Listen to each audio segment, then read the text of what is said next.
Good afternoon, everyone. It's a tough day.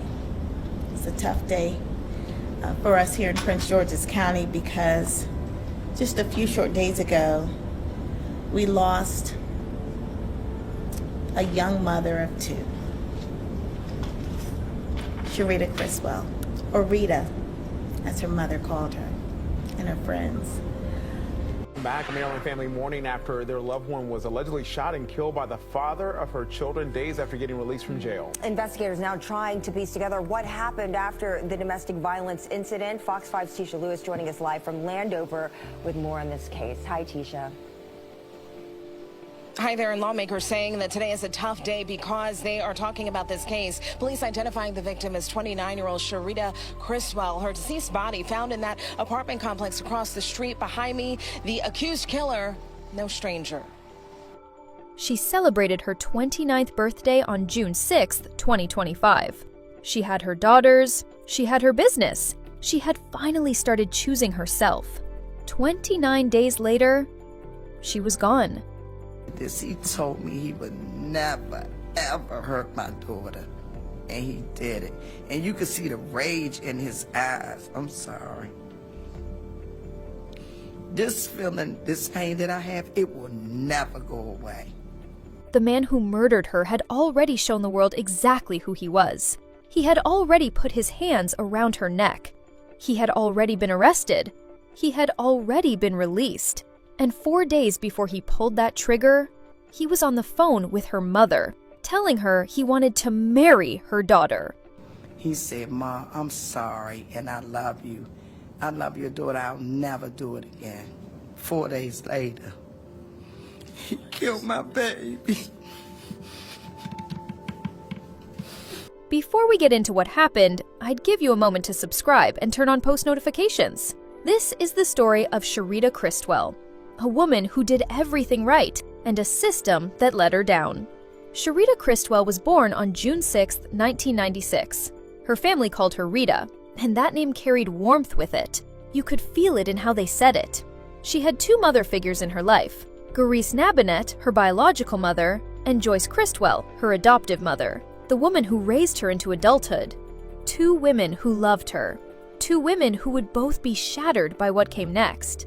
Sharita was a makeup artist, and she was good. She built her own brand, Makeup by Heather, and went by the name Gorgeous Heather. She was making a name for herself across the DC, Maryland, and Virginia area, running her own business, building her own lane, on her own terms. Her adoptive mother, Joyce, described her as the kind of person who always arrived with a smile, always ready. For manicures, for restaurants, for whatever the day had planned. She was the baby of the family, and she was loved like it. She was also a mother to two little girls, Layla and Harmony. By every account, those girls were her world. She was devoted. She was present. She put them above everything. On June 6, 2025, Sharita turned 29. What she could not have known was that she had exactly 29 days left. Harry Dominique Lindsey was 32 years old. He and Sharita had been in an on-and-off relationship for about 10 to 11 years. Together, they had their two daughters, Layla and Harmony. It was a long history, and by the family's account, it was a turbulent one. Repeated arguments, repeated altercations, a pattern the people around them had come to know too well. Harry also had prior convictions on weapons charges. That detail will matter later. At some point, Sharita made a decision. She was done. According to reports, the final straw came after Harry was unfaithful to her. She decided to leave. And when she did, Harry broke down. He could not handle it. He could not handle her choosing happiness without him. My daughter wanted to get away from him. He said, "I don't want you to leave me." He said, "Please don't leave me, Rita. If you leave me, I'm not going to be any good." He broke down. She had already started moving forward. She had found someone else, someone who treated her right.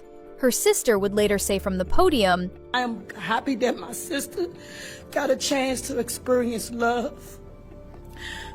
Even though it wasn't with him, she got a chance to know what real love was." Harry knew about it, and instead of letting her go, he watched her. Before what happened in June, police say Harry had already sent Sharita a video, footage of her car parked outside the other man's home. A message, a warning. He knew where she was. He also threatened to murder them both. These were not the actions of a man processing heartbreak.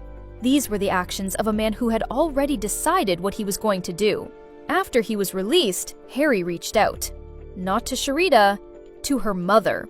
On that call, he didn't just apologize. He told her he wanted to marry Sharita.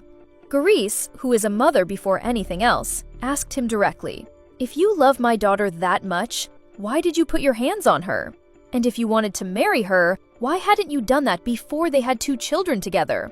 He didn't have an answer. But before the call ended, he told her. Grace held on to those words. 4 days later, he murdered her daughter. He said, "I want to marry your daughter." I said, "If you want to marry my daughter, why didn't you marry my daughter before you had them 2 beautiful girls that you all have?" I said, "Don't sit on this phone and tell me that you love my daughter and you don't mean it." I said, "I'm going to tell you, don't ever put your hands on my daughter again or we're going to have a problem." He said, "Ma, I'm sorry and I love you. I love your daughter. I'll never do it again." 4 days later, he killed my baby. July 5th, 2025, the 4th of July weekend. Sharita arrived at the apartment on the 700 block of Stretford Way in Landover, Harry's apartment. She had their daughters with her. Harry's mother was there too, and at some point, she took the girls out to attend a family gathering. The children were out of the apartment. It was just Sharita and Harry. At approximately 3:35 in the afternoon, officers from the Prince George's County Police Department received a call. Shots fired at the 700 block of Stretford Way. When they arrived, they found Sharita Cristwell. She had been pew-pewed multiple times. She was pronounced dead at the scene. Witnesses in the area reported hearing the 2 arguing before the shots rang out. Harry was already gone, and so was that ankle monitor. He had cut it off. Hi there, and lawmakers saying that today is a tough day because they are talking about this case. Police identifying the victim as 29-year-old Sharita Cristwell. Her deceased body found in that apartment complex across the street behind me. The accused killer, no stranger. So in this case, unfortunately, the defendant was released about a week later. And then on July 5th, Ms. Cristwell was killed by the same defendant. 29 days after her 29th birthday, Sharita Cristwell was gone. After the shooting, Harry ran. He made his way to the Largo train station, where he worked. He cut off the GPS ankle monitor, then he took an Uber. Not away, not to hide, he took it to the local jail. And when he got there, he reportedly said, "I just shot my kid's mother." Meanwhile, detectives had already begun working the case. The Prince George's County Police Department's homicide unit reached out to the Metro Transit Police Department, who came through with surveillance video that helped track Harry's movements. On the morning of July 6, 2025, they located Harry Lindsey in Capitol Heights. He was taken into custody without incident, transported to the Prince George's County Department of Corrections. No bond. On July 6th, Sharita's sister Kim posted on Facebook. She asked for prayers for her family. She wrote that Harry had taken her little sister Rita, that he didn't have to do it, that she was still trying to process it. On July 7th, the Prince George's County Police Department released an official statement confirming the charges against Harry Lindsey. Underneath that post, a woman named Tamika Ford wrote, "Took my sister from us. Didn't think about y'all children. They have no mother or father now." On July 8th, 2025, Prince George's County held an official press conference to address Sharita's death. County Executive Aisha Braveboy took to the podium. She made it plain. Anyone who strangles you intends to kill you. Make no mistake. When someone puts their hands around your neck, a ligature around your neck, cuts off your airflow, they intend to kill you. Not just harm you, but kill you. She confirmed that her office had argued for no bond on June 18th, that the system did not follow through, that Sharita had been the 10th domestic violence homicide victim in Prince George's County in 2025 up to that point. The 10th. I can't say why the decision was made completely to allow this particular defendant to be released on home monitoring. I can't tell you why that happened, but what I can tell you is that it should not have. Then Gaurice and Kim stepped to the podium. I said, you opened this door. You cheated on my daughter. So now when she found somebody else that was making her happy, you're angry. You took her life. You get to go to jail and be free. I'll never get her back. Never get her back.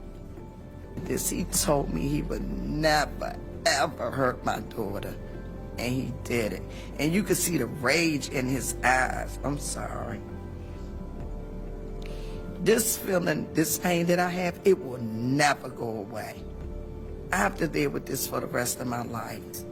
She did try to get away, but it was not in time. It was too late. Please find a way to get away. Please. Councilwoman Wanika Fisher of the Prince George's County Council also released an official statement. She wrote, in part, "I find it concerning that Harry Lindsey, after being placed on house arrest for attacking his girlfriend, was released back into society. Lindsey has been charged. However, the perpetrator should have never been released back into the community. Failure to properly apprehend him cost a young woman her life." On July 12, 2025, the family held a balloon release for Sharita, a moment for everyone who loved her to come together, to say her name, to let her know she wasn't forgotten. Being a makeup artist, it didn't surprise me because she always wore. And then she used to wear her little, you remember those heels that, you know, you dress up, just quick walking down the street like,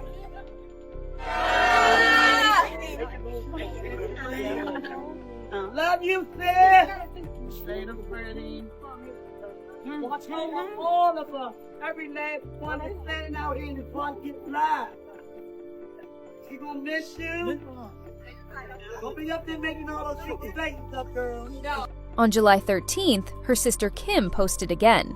She wrote, "I realize that sometimes some people don't always accept that they can say and do hurtful things, especially coming from family and close friends. People need to realize things are not all what they seem. It is always three sides to a story. The thing is, when you tell people about your situation, make sure to tell it all and not what you want people to hear."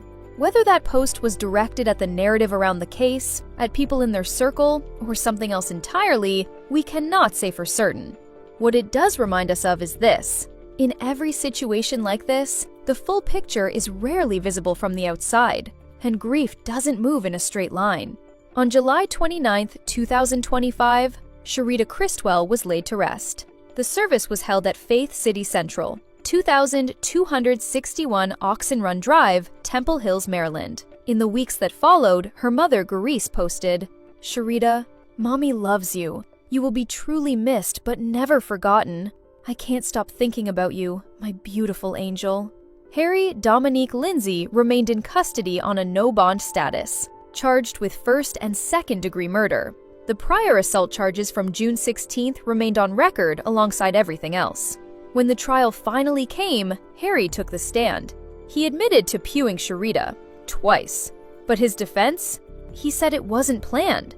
He claimed that Sharita arrived that day with a bag, and that inside the bag was a gun. His story was that she began hitting him while he was sitting on the couch, that he believed she was reaching for the weapon, and that in the chaos, he grabbed it and shot her. He said he didn't realize what he had done until after it was over.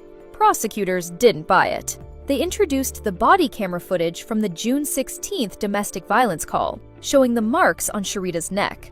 They presented phone records. They highlighted the ankle monitor he had cut off and discarded. They argued the pattern, the surveillance of her car outside another man's home, the threats. All of it pointed to one thing: premeditation. Lead prosecutor Jessica Garth told the jury, "This wasn't a one-day incident. This was 11 years of relationship, and really, the seed was planted for this on June 16th of 2025, when the defendant was initially arrested." The jury agreed. So it's very important for us to make sure the jury understood that it was something that was boiling up. It was a loss of control on the part of the defendant over his family, over his kids, over his future as he saw it. And then that's ultimately what led him to decide to make the choice to take her life. And the reason why, we had to prove that because, number one, that's what happened, and that's what he needed to be held accountable for. But if we had not proved premeditation, the accountability or the possible sentence that he'd be facing would have been much less. Harry Dominique Lindsey was found guilty of first-degree murder and guilty of use of a firearm in the commission of a crime of violence. The trial lasted 5 days. The verdict came on a Friday. Sentencing is scheduled for July 24th. He faces life in prison. I feel so much better right now, but this don't take away the pain that I endure. That'll never go away. I want to say today is a day I never asked for, but it's a day I needed. My daughter should be here. She should have a voice, a future, a life. Sharita Cristwell made the decision to leave. She had already started building something better. Her business, her girls, a new love, a new chapter. The system had everything it needed to protect her. A high danger assessment, a prior arrest for strangulation, prior weapons convictions, a prosecutor who stood in court and begged for no bond.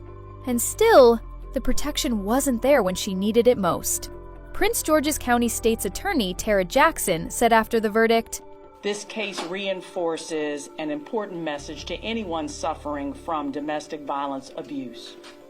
Please come forward and report it. You are not alone." If you or someone you know is experiencing domestic violence, please call or text the National Domestic Violence Hotline at 1-800-799-7233. You don't have to wait. You don't have to figure it out alone. Sharita Cristwell was somebody's everything.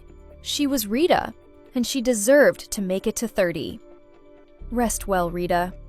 I'd continue to bring the full details of these kind of stories to our community. Let's share to get more awareness. I love you guys.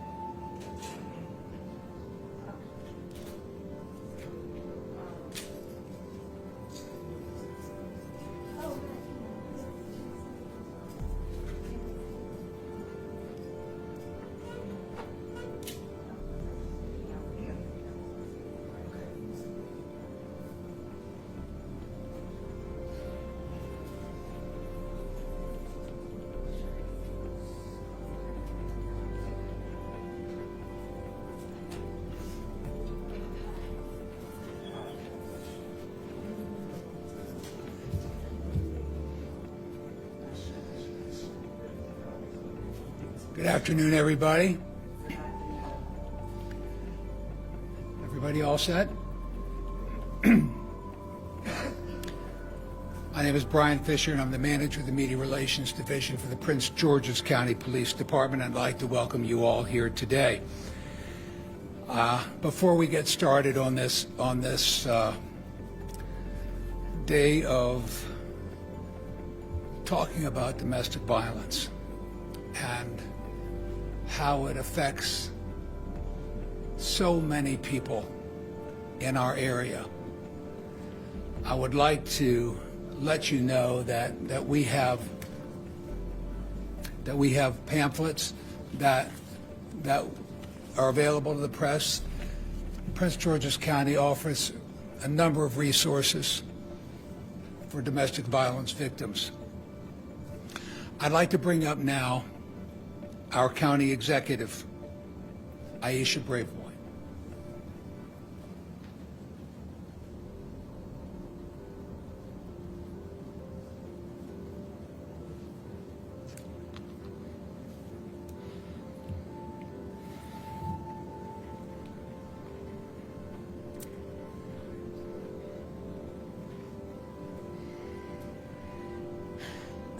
Good afternoon, everyone. It's a tough day. It's a tough day for us here in Prince George's County because just a few short days ago, we lost a young mother of two, Sharita Cristwell, or Rita, as her mother called her, and her friends. She was the victim of domestic violence. She was the victim of a homicide that should not have occurred. This homicide should not have occurred. You know, it's hard because as state's attorney, unfortunately, I handled several of these cases every single year, families who were victimized by the death of a loved one. But it was those deaths that occurred at the hands of people who the victim knew and was supposed to be loved and cared for by the victim that hurt the most. And I always wonder, what could we have done differently? How could we have prevented this death from occurring? And in a case like this, where you have a defendant who came into contact with the criminal justice system a number of times, had been convicted of possession of weapons, who was arrested and charged with first and second degree assault as it related to the victim just days before this incident happened. You think, couldn't we have prevented this? Ms. Cristwell was assaulted, looking back on it now, the day before I left office on the 17th of June. On the 18th of June, my office argued that the individual who had abused her, who we believe tried to kill her by strangulation, should be held without bond. Should be held without bond. Anyone who strangles you intends to kill you. Make no mistake. When someone puts their hands around your neck, a ligature around your neck, cuts off your airflow, they intend to kill you. Not just harm you, but kill you. And that's why I fought so hard back in 2020 to make strangulation a first-degree felony offense here in Maryland, so that finally the justice system would recognize the seriousness and dangerousness of this action. Victims of strangulation are 7 times more likely to be victims of homicide. That is understood, and that's why the legislature agreed with me and enhanced the penalties for strangulation, made it a first-degree felony with a 25-year maximum penalty. Before, it was treated like a misdemeanor. Now it's a felony. And so when someone is strangled by someone who they know, it is likely that they will face further violence and potential death. And so the court system also has to take that type of action and allegation seriously as well.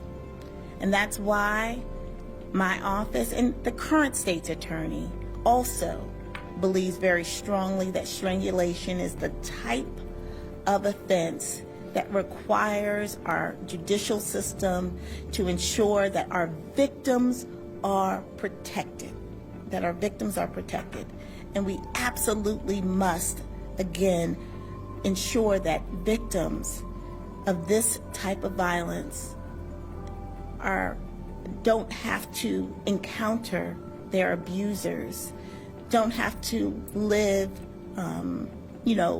afraid because someone out there intends to kill them.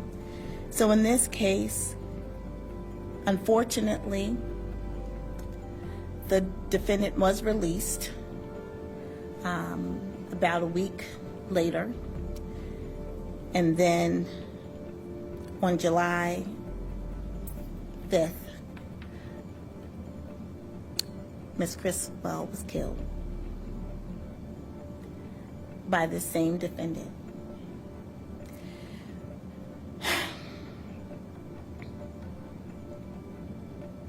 I do know that our state's attorney's office, led by Tara Jackson, will get justice for this victim. I believe very strongly that they will work and fight for her memory, for her children, for her family, for her friends, for other victims who have suffered from domestic violence.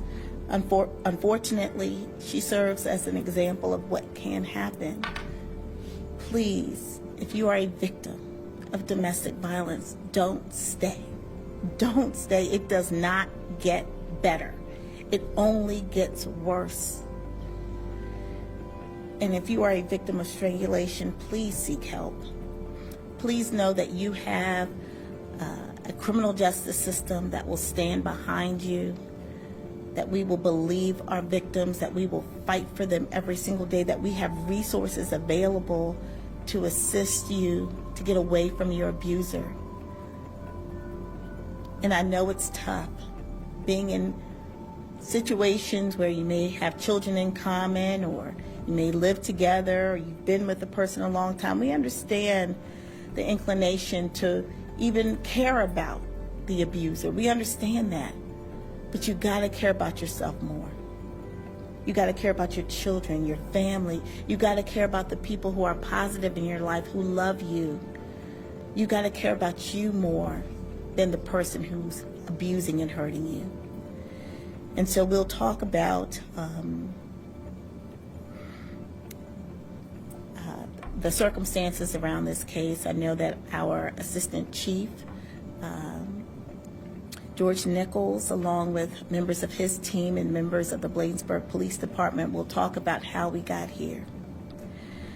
But right now, I want the family to come forward to talk about what we lost, because it is so important to know that victims aren't just numbers. They're human beings, and they have families who love them and care about them and who will forever miss them. So, Mom, sister,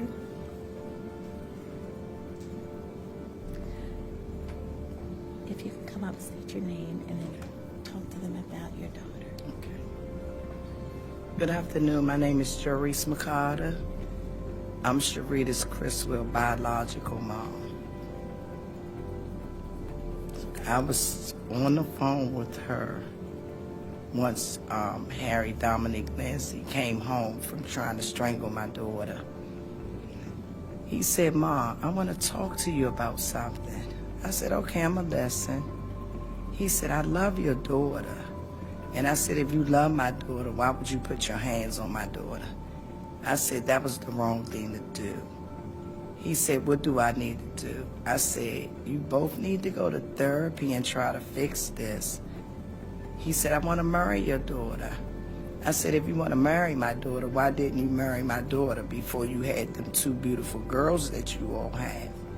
I said, "Don't sit on this phone and tell me that you love my daughter and you don't mean it." I said, "I'm going to tell you, don't ever put your hands on my daughter again, or we're going to have a problem." He said, "Ma, I'm sorry, and I love you. I love your daughter. I'll never do it again." 4 days later, he killed my baby. I can't believe he did this to the mother of his kids. 10 years. Now my two grandbabies don't have a mother or a father. He don't deserve to come home. He should never come home. Anybody that ever tell a woman that they love them, or I really mean it, they say things that they think we want to hear. But when he tell you he's going to kill you, you need to get away. He's not going to say it just to say it. He's saying it because he mean it. It's too many women out here losing their lives over domestic violence, and it's not fair. My daughter wanted to get away from him. He said, I don't want you to leave me. He said, please don't leave me, Rita. If you leave me, I'm not going to be any good. He broke down. I said, you opened this door. You cheated on my daughter. So now when she found somebody else that was making her happy, you're angry. You took her life. You get to go to jail and be free. I'll never get her back. Never get her back. Domestic violence is very serious. And people need to acknowledge this. When somebody tell you this, I don't care how afraid you are, you need to report it. Don't be scared. They're going to tell you, I'm going to kill you, I'm going to kill your family. No, you tell. That's why we have 911. You call, you get help. It could save your life. And I wish I was there to try to save my daughter's life. But she's gone now. I can't believe he did this. He told me he would never, ever hurt my daughter. And he did it. And you could see the rage in his eyes. I'm sorry. This feeling, this pain that I have, it will never go away. I have to deal with this for the rest of my life. And my grandkids, they cry every day. I'm going to get them therapy. I'm going to love them. I'm going to take care of them. And I'm going to raise them the right way. And I'm going to teach them, if you ever get in a relationship and a man threatens you, you make sure you let me know, or you know how to call 911 and get help. I never thought I would be standing here talking about this right now. It's a hurtful feeling.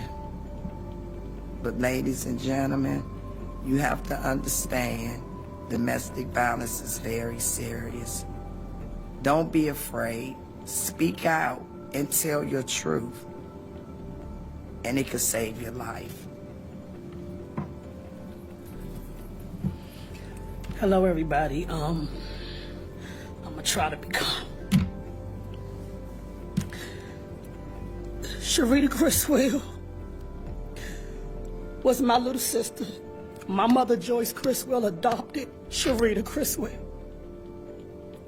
She raised her until she got an adult. And I watched her grow from a child. I never thought that I would be here to say anything about domestic violence. I always tell my sisters or any of my friends, family, anybody, if you're going through anything, if you find somebody that you can trust to talk to about anything. I know sometimes things are hard. Some people can be embarrassed or ashamed, but never feel ashamed. Don't be embarrassed. Find someone to talk to. Find your resources. There's plenty of resources out here. I lost my sister-in-law to the same situation. Her husband was on drugs. He shot her in her back and killed her. She had 4 children. They looked like their mom, and it was so hard for me to be around them so much because they looked just like her, just like her. So please, if you can, find someone to talk to, someone to help you. There's so many resources out here. The internet is flooded with information. Just go to it, find it. Please, if you can get away, I am happy that my sister got a chance to experience love. Even though it wasn't with him, she got a chance to know what real love was. She did try to get away, but it was not in time. It was too late. Please find a way to get away. Please. Domestic violence is serious. It's nothing to play with. Never let anybody, I don't care if it's a man, I don't care if it's a woman, do not let anybody put their hands on you. Don't give them chances. Don't give them chances. Then don't believe anything they say. They're going to manipulate you to the fullest. Don't listen to them. Do what you think is best for yourself, and please, if you have children, please find a way to get out. Your kids should not have seen a man or woman being beat on. It just doesn't make sense. No child should be able. Those kids gonna have to grow up listening to them. He argued in front of the kids. The kids seen them arguing plenty of times. No child needs to experience that. Those kids definitely will have to get therapy. They lost their mother and their father. Sometimes, God forgive me for saying this, I wish he would have turned the daggone gun on himself. I'm sorry to say. We won't see her anymore. Not anymore. He didn't deserve to go like that. He didn't deserve it. One more thing I want to say. My daughter was the DMV makeup artist. She did a lot of people makeup. She did K. Michelle. She did another young lady. I can't remember her name, but everybody loved my daughter. She did makeup very, very well. She did her own business. She did this for herself. And she treated her daughter so good. She was a beautiful person, a loving mother. And she tried to make this man happy, but it wasn't enough for him. He was never satisfied. So now she's gone, he's gone, and I hope he stay gone, because I'll never get my daughter back. And thank you guys for the support and the help, because I'm going to need it, because this is never going to go away. I just want to get my grandkids therapy so they could be okay. They cry every day asking for their mom. But we're going to work through this, and it's going to get better. Yes. But just know, y'all need to get help when they threaten y'all.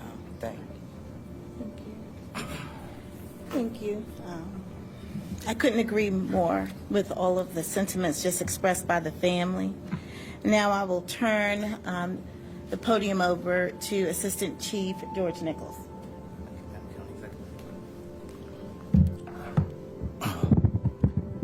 Afternoon. I'm just at a loss for words that we're here today to discuss such a tragic event and a loss of such a beautiful life at an early age. What I'd like to do is, although they mentioned resources, I tell you, the Prince George's County Police Department, we have a great victim advocate. We have the House of Ruth. We have many shelters. We partner with the Family Justice Center here and the Prince George's County Office of the Sheriff. So please, if you are suffering, you do not have to suffer in silence. I ask that you please reach out so we can get you the resources you need to help you be removed from an unhealthy situation or relationship. Before I turn the microphone over to Deputy Chief Leitner, who will go over the particulars of the investigation and the arrest, I'd like to thank our partners in law enforcement that were instrumental in helping us with this arrest, specifically the Metro Transit Police Department, the men and women of the Metro Transit Police Department. Thank you for your assistance. At this point in time now, I'd like to turn it over to Deputy Chief Leitner to go over some of the details and specifics of the case. Good afternoon. As he said, I'm Deputy Chief Leitner with the Bureau of Investigation. On July 5th at approximately 3:35 p.m., our officers responded to a call for service for a shooting inside of an apartment in the 700 block of Stretford Way in Landover. Officers arrived on scene, located the victim, who was ultimately pronounced deceased on scene. Our victim in this case is 29-year-old Sharita Cristwell, who from Bladensburg, Maryland. Our suspect in this case is 32-year-old Harry Lindsey of Landover, Maryland. Our investigation in this case revealed that the suspect shot the victim during an argument between the two. As Assistant Chief Nichols said, thanks to the quick work of our homicide and fugitive units, as well as help from our partners at Metro Transit Police, who provided critical surveillance video to us, helped us locate the suspect within minutes and begin tracking him. Our fugitive unit worked tirelessly over the next several hours, and within hours of this shooting happening, we were able to bring our suspect into custody and take him to the Department of Corrections, where he's being held on no bond status. He's been charged with first and second degree murder in this case.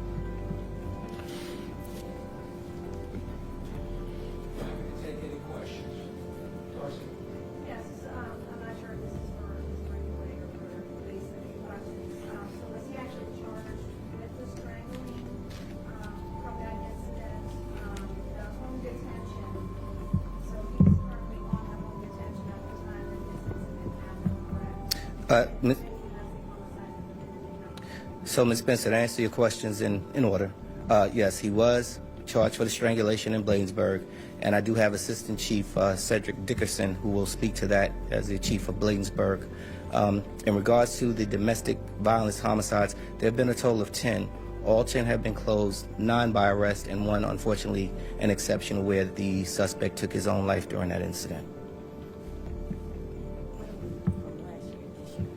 Last year, this time, I believe we're down, was it 38%?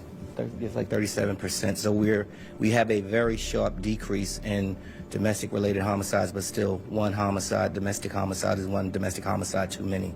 So at this time, let me turn it over to Assistant Chief Cedric Dickerson so he can give you the information on the Bladensburg incident.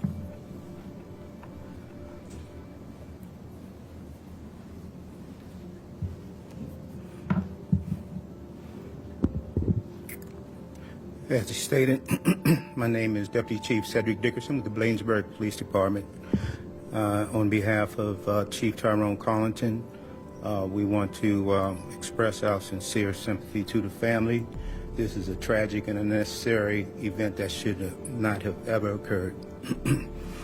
So, with that being said, on June the 16th, at approximately 4:21 a.m., officers from Bladensburg Police Department were dispatched to the 4300 block of 57th Avenue in Bladensburg for a domestic involving the victim, Sharita Cristwell. Officers arrived on the scene 2 minutes after being dispatched at 4:23 a.m. and made contact with Lindsey in the hallway. Once officers contacted the victim, Sharita Cristwell, they noticed visible marks and placed the suspect in custody. Miss Cristwell bravely reported that she had been thrown to the ground, assaulted, and strangled. Officers charged Lindsey with first and second degree assault and transported him to Prince George's County Department of Corrections.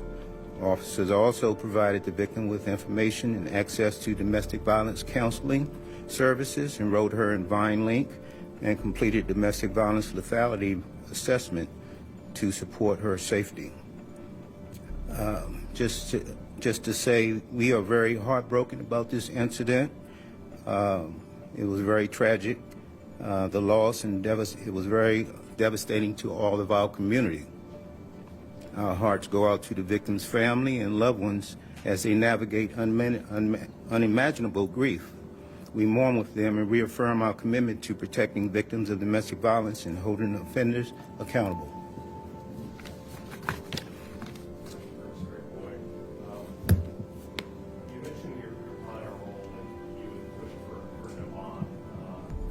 The prosecutor, yes, the prosecutor who was handling the bail review hearing requested a no bond for this defendant. So my question is, where's the problem lie in the system that he was still allowed to be released?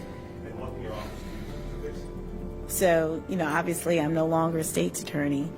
I can tell you that what we do, or what in my prior role, what we did was we looked at the seriousness of the allegations against a suspect, the potential harm to any victim or to the general public, and we would make a recommendation on what we believe was appropriate for pretrial status. What I can tell you is that in cases involving strangulation in particular, because of the lethality involved, we request routinely no bond. And oftentimes we receive a no bond status for the defendant. In this case, that didn't happen. The justice system isn't just the prosecutor's office, right? You have defense, you have judges, you have other judicial officers who make their own assessments and determinations. What I can say is that I have always believed that strangulation was one of the most serious crimes that anyone can commit, because when you think about it, it takes time to actually kill someone by strangulation.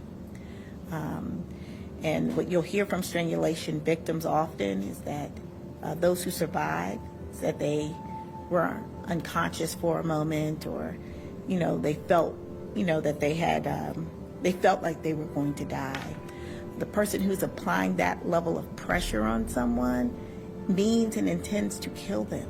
They have no regard for them as a human being, which is why it's why they can commit such a heinous, violent, and honestly, unlike in some instances, if you're shooting someone, that's different than if you are manually strangling someone.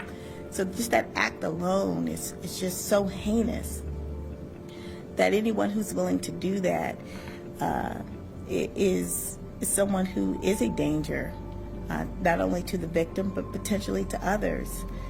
I can't say why the decision was made completely to allow this particular defendant to be released on home monitoring. I can't tell you why that happened, but what I can tell you is that it should not have.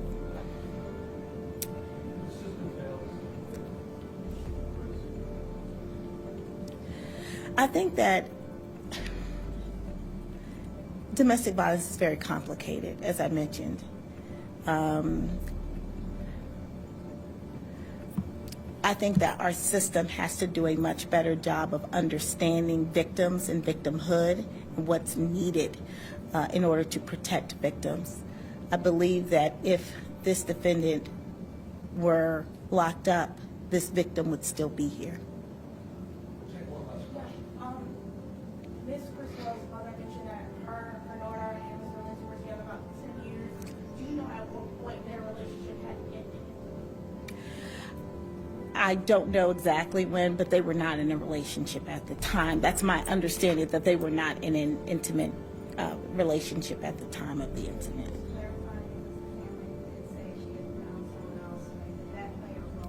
That I can't tell you. I mean, it's too early into the investigation to determine what the cause was. Another question on a different subject. The Prince George's police officer was involved in a crash last night. Investigated by state police. Someone lost their life. That person is retired. Can you tell us anything about what do you know about that incident? Well, as you said, Brad, that investigation is being handled by Maryland State Police. It was an off-duty officer that was involved in that. As policy and procedure states, he is on an administrative leave status with pay. At this point in time, that's all I can say about that right now. But thank you for the question.